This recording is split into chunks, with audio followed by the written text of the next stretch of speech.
Sanya Lopez galit kay Jack Roberto sa naging panloloko nito kay Barbie Forteza. Isang controversial na issue ang kumalat kamakilan nang magpahayag ng galit si Sanya Lopez laban kay Jack Roberto matapos ang mga akusasyon ng panloloko kay Barbie Forteza.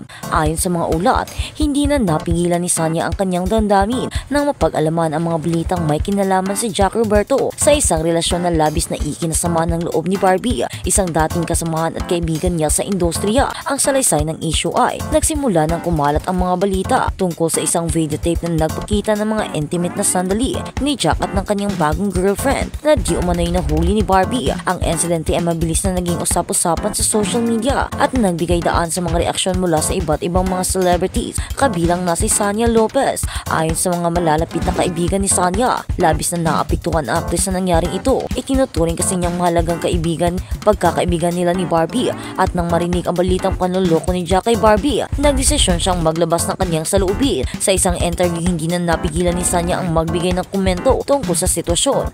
Kung ikaw ang lalaki, sana naman matutunan mong maging tapat. Hindi pwedeng ganito na lang, walang konsiderasyon sa nararamdaman ng iba. Si Barbie ay isang mabuting tao at hindi siya deserve ng ganitong trato. Pahayag pa ni Sanya, hindi ko kayang manahimik na lang habang may mga nangyayaring ganito at sa harap ng mga mata namin.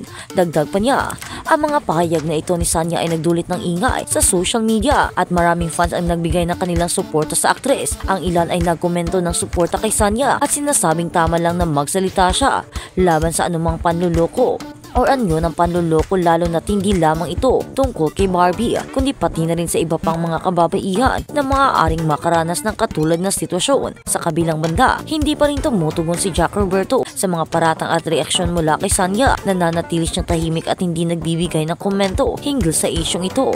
Ngunit may mga nagsasabi na maghihintay siya ng tamang panahon para magpaliwanag. Samantalang si Barbie Forteza na naging sentro ng usapin ay patuloy na nagsusumikap na mag-move on at maging positibo. Minsan na niyang ipinaabot na nais niyang mag-focus na lamang sa kanyang career at hindi na magpa-apekto sa mga personal na bagay. Ayon sa ilang mga kaibigan ni Barbie, mas gusto niyang itaguyod ang kanyang sariling kaligayahan at hindi tumingin sa nakaraan. Ang insidente ito ay nagpapakita ng mga komplikadong dynamics ng relasyon sa showbiz, kung saan hindi lang ang publiko kundi pati na rin ng mga kaibigan at katrabaho ay maaaring maapektuhan. Hindi na bago sa mundo ng mga artista ang mga ganitong kontrobersya, ngunit tiyak na magkakaroon ng epekto sa kanilang mga pagkakaibigan at reputasyon ang mga pahayag at aksyon ng bawat isa. Sa huli, ang mga fans at mga taga-suporta ng bawat isa ay umaasa na magkaroon ng malinaw na pag-uusap at resolusyon ang lahat ng partido upang maiwasan ang dagdag pang issue at makapagpatuloy sa kanilang mga buhay ng mas maayos at magaan. At sa kabilang banda, Sanya Lopez sinisi ang kapatid na si Jack Roberto sa naging hiwalayan nito kay Barbie Forteza. Isang malaking iskandalo ang lumabas kamakilan nang muling sumabog ang controversial hinggil sa relasyon ni na Jack Roberto at Barbie Forteza. Ayon sa mga ulat, isang resibo na umano'y magpapatunay sa panluloko ni Jack kay Barbie ang lumabas sa publiko at tilang isang bagong babae ay si Ava Mendez ay sangkot sa isyong ito. Ang mga bagong impormasyon ay nagbigay ng dagdag na tensyon sa usaping ito at nagdulot ng mga reaksyon mula sa kanilang mga fans at buong showbiz industry.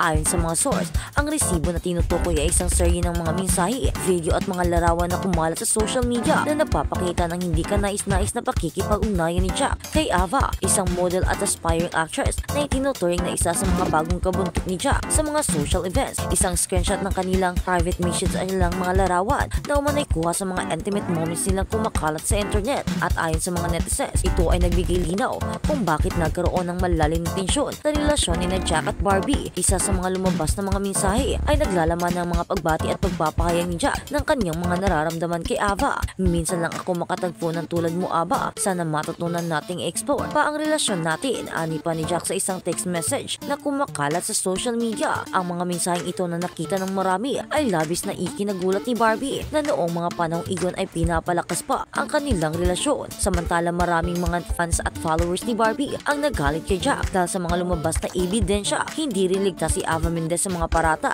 Ayon sa ilang mga kaibigan ni Barbie, si Ava ay tila naging kasangkapan o biktima rin ng panloloko ni Jack. Ang ilang mga ulat ay nagsasabi na hindi alam ni Ava ang buong detalye ng relasyon ni na Jack at Barbie at siya rin ay naipit sa isang sitwasyon kung saan tila ginamit siya ni Jack para sa pansariling kapakinabangan. Si Ava na noong una ay tinuturing isang rising star sa industriya ay mabilis na binanatan ng mga netizen matapos ang kontrobersya. Marami ang nagkomento na tila nagkaroon siya ng pagtanggap sa kanyang pagiging third party sa usapan at hindi niya pinansin ang mga potensyal na epekto nito sa buhay ni Barbie. Sa isang mabilis na pahayag ni Ava, iginiit niya na hindi siya nakialam sa relasyon ni Jack at Barbie at wala siyang kaalaman tungkol sa mga kasunduan na mayroon sila.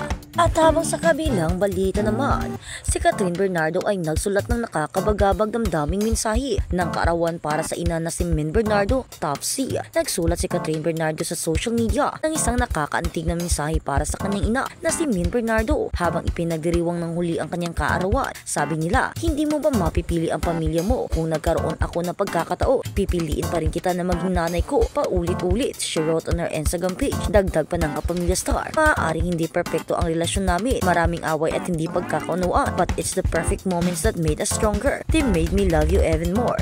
Iniugnay ni Catherine Bernardo ang taong naging siya kay Min, or iniugnay, you're a big part of who I am today, Mama. We don't tell it much but we love you dearly. Your happiness will always be my happiness. Happy birthday.